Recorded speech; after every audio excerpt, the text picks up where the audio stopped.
할렐루야.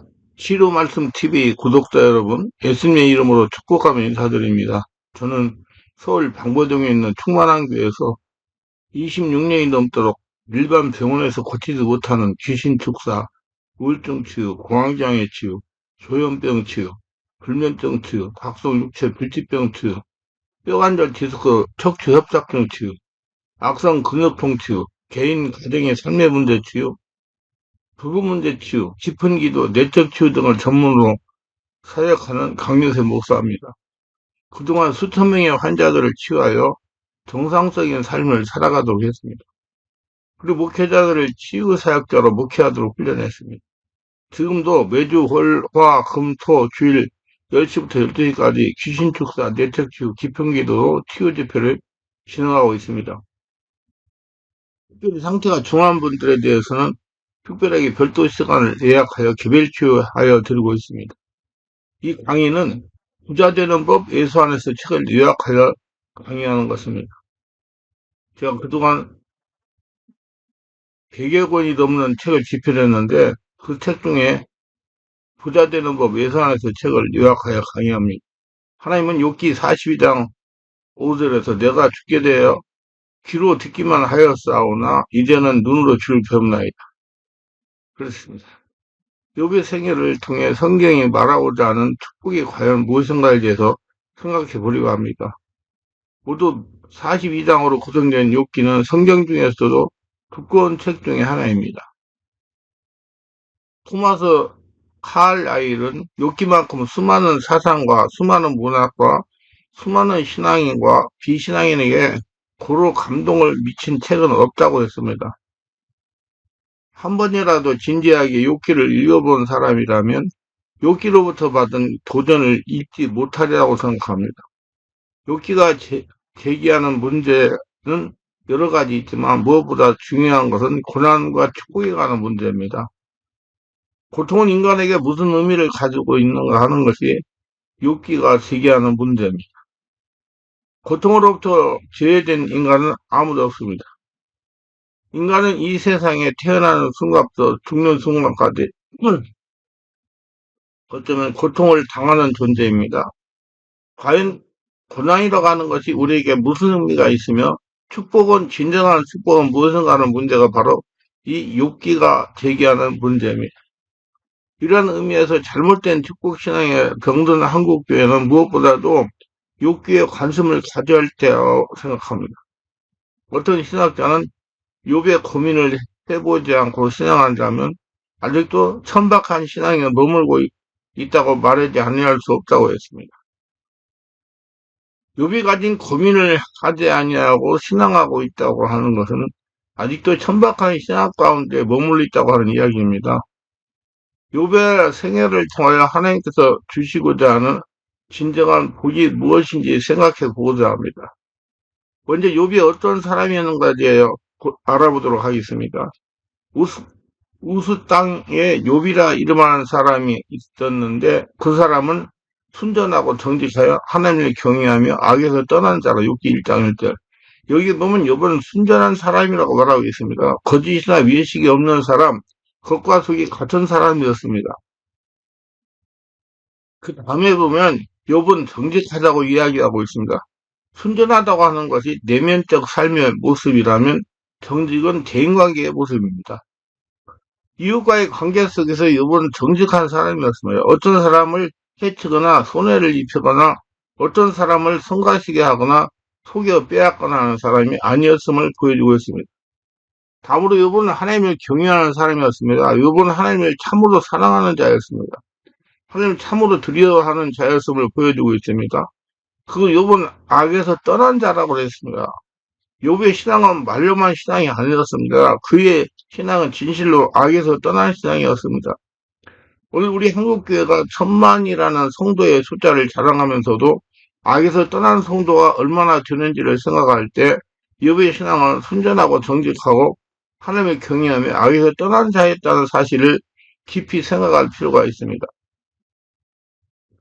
1장 2절에 욥은 그 소생도 많아서 남자가 7이요 여자가 3이라고 그랬습니다.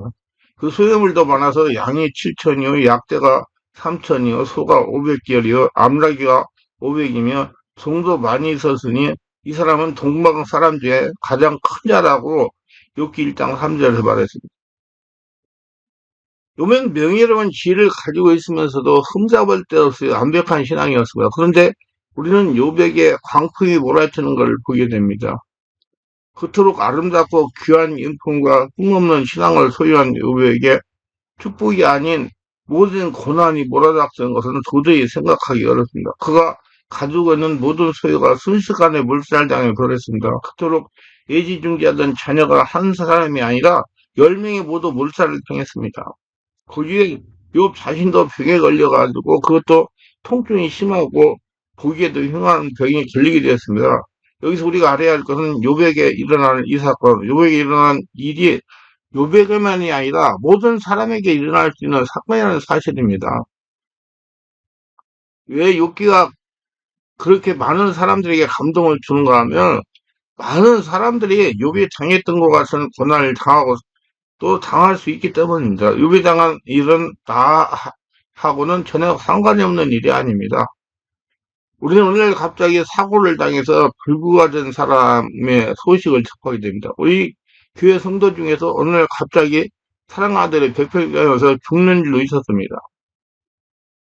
우리 주위에서 어느 날 갑자기 엄청난 일 당하는 일들을 너무나 많이 봅니다. 82년 버마 아웅 사건에서 몇십 명의 사람이 죽었습니다. 86년 중동에서 일하던 근로자들이 실은 대한항공 비행기가 폭파기가 타고 있던 많은 사람들이 몰살을 당했습니다. 얼마 전에는 교회에서 운영하는 유치원에서 불이나 어린이들이 17명이 죽었습니다. 이런 불의의 사건들을 보면서 무엇을 생각하십니까? 하나님께서 나쁜 사람들만 골라 벌을 주는 것이라고 생각하십니까? 우리는 아웅산 사건에서 사실 죽어야 할 사람은 죽지 않고 죽지 않아야 될 사람이 죽는 것을 보았습니다. 서석재 총리, 김재익 재무부 장관, 한병춘 비서실장으로 사람들로부터 존경받았고 신앙을 가진 사람들이 몰살을 당했습니다. 그러나 죽어도 괜찮겠다고 생각하는 사람은 죽지 않았습니다.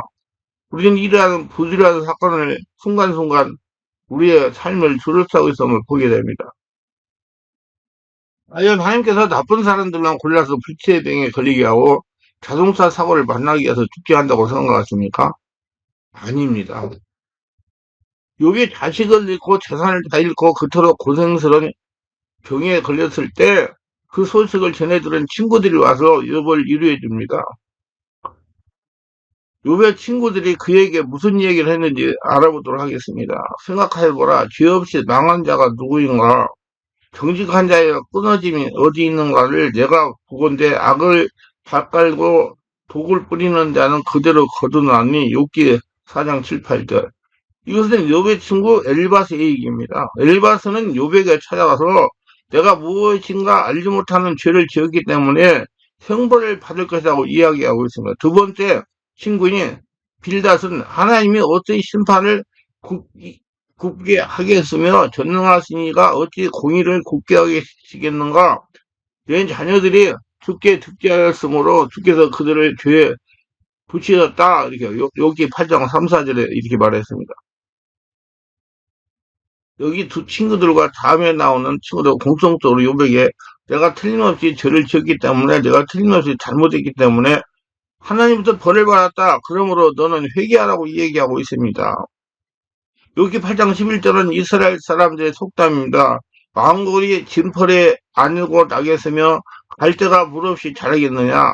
망골은 뻘이 있어야 난다는 얘기입니다. 물이 없는 데서는 갈대가 자라지 않는다는 뜻입니다. 우리 식으로 표현한다면 콩 심은 데 콩 나고 팥 심은 데 팥 난다 또는 아닌 땡 굴뚝에 연기 나려와 같은 속담입니다. 친구들은 내가 그러한 형벌을 받은 것은 틀림없이 죄를 지었기 때문이다. 그러고 회개하라고 욥에게 말했습니다.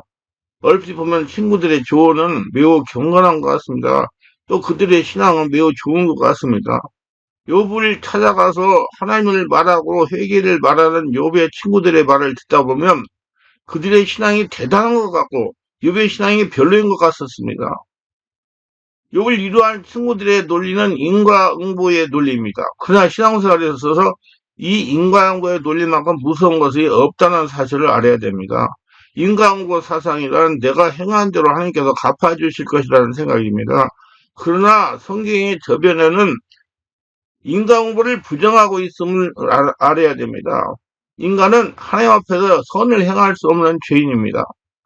인간과 논리 속에서는 인간이 하나님 앞에 감히 선을 행할 수 있다는 교만이 들어있습니다. 사단은 이렇게 대답하여 가로되 여기 어찌 까닭 없이 하나님을 경외하니까 욥기 1장 9절.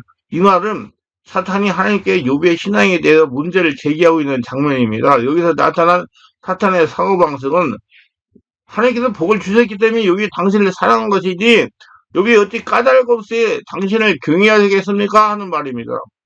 당신은 욥에게 그토록 크게 복을 주셨기 때문에 욥이 당신을 따르고 경외하는 것이지 어떻게 욥이 그런 것 없이 당신을 따르겠습니까? 하는 식입니다. 이렇게 사탄의 논리는 인과응보의 논리입니다. 하나님이 주셨기 때문에 욥이 그렇게 한 것이고 욥이 그렇게 했기 때문에 하나님이 복을 주셨다는 논리입니다. 욥의 친구들의 논리에서 인과응보 논리를 보았는데 곧 사탄의 논리에서도 그걸 발견하게 됩니다. 그렇다면 왜 인과응보의 논리가 사탄의 논리인지 생각해 봐야 됩니다. 사람이 살다 보면 일이 잘 될 때가 있고 일이 잘못될 때가 있습니다. 오늘은 일이 잘 되다가 내일은 일이 잘못되기도 합니다. 인과응보의 사고는 일이 잘 안 될 때 항상 하나님을 의심하게 만듭니다. 이 세상을 살다 보면 잘 되는 일보다 안 되는 일이 더 많습니다. 생각해 보시오. 나면서부터 죽은 때까지 일이 잘 되기보다도 안타깝게 안 되는 일이 얼마나 많습니까? 아니, 안 되는 일로 꽉 차 있는 것이 인간세 아닙니까? 인과응보의 논리로 본다면 일이 잘 되지 않을 때는 결국 하나님의 존재를 의심하고 부정하게 만듭니다. 내가 일순만큼 하나님 응답해 주셔야 되고 보답해 주셔야 된다면 그렇지 못한 때는 하나님이 과연 계시는가 하는 문제가 제기됩니다. 그래서 우리 바로 하나님을 바르게 알고 자기한테 와 있는 고난 하니까 원망하지 말고 그 고난을 통해서 하나님이 나한테 뭘 원하시는가 알고 깨달아서 하나님의 축복의 그릇 욥이 필경에 배로 받은 것 같이 회복 있는 복된 은혜의 심령들이 다 되셔서 예수 안에서 부자들 되시기를 예수님으로 축원합니다.